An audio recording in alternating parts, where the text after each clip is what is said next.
Reese Witherspoon has explained why David Fincher rejected her for a key role in Gone Girl.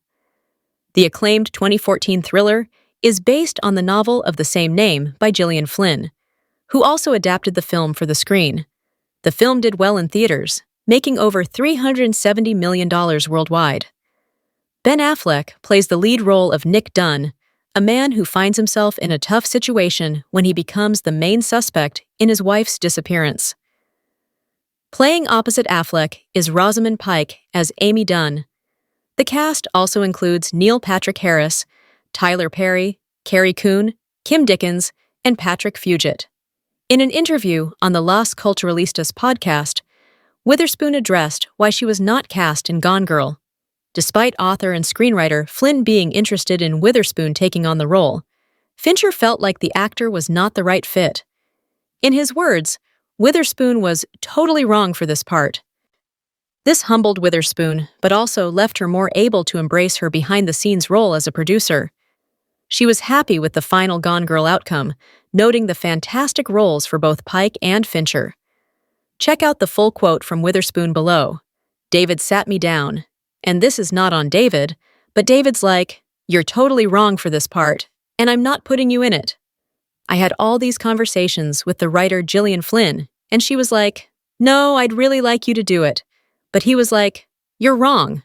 That was, first of all, an ego check for me. It was like, 'No, you're not right for everything.' And he was right. He was totally right. Fincher just killed it, and Rosamund Pike is so diabolical, and Ben Affleck is sort of the rube on the other side of it."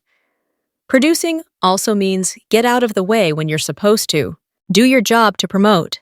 Continue to pull people together. Continue to build creative groups so that the ultimate result is the best work that it could possibly be. So that was a lesson to me. As Witherspoon references, she still stayed on the Gone Girl project as a producer. Gone Girl was only the fourth feature film that Witherspoon had ever produced, and the first in which she was not a star. As such, this made Witherspoon learn the ways of an effective producer and get out of the way when appropriate. This producing experience ultimately led to the further diversification of Witherspoon's work. She is now regularly a producer and executive producer. While these are mainly projects that she is involved in on an acting level as well, her work on Gone Girl still enabled her with some critical skills that would serve her moving forward. Casting Pike in the Amy role also allowed the film to spotlight an actor that was not at nearly the same A-list caliber at the time. Pike ended up nominated for an Oscar for the role and has gone on to receive opportunities for similarly juicy parts. I'm glad that Witherspoon has come around to appreciating how the Gone Girl casting played out. What we got as an audience was a revelatory and memorable performance from Pike, who made the movie what it is. It is not just hard to imagine Witherspoon in that role now, it is hard to imagine anyone other than Pike. Luckily, Witherspoon has still gotten her fair share of interesting roles in the decade after Gone Girl. Her work has included shows like Little Fires Everywhere and Big Little Lies, the latter of which returns to the air next year for Season 3. Fincher made the right call here, and it ended up working out for all involved.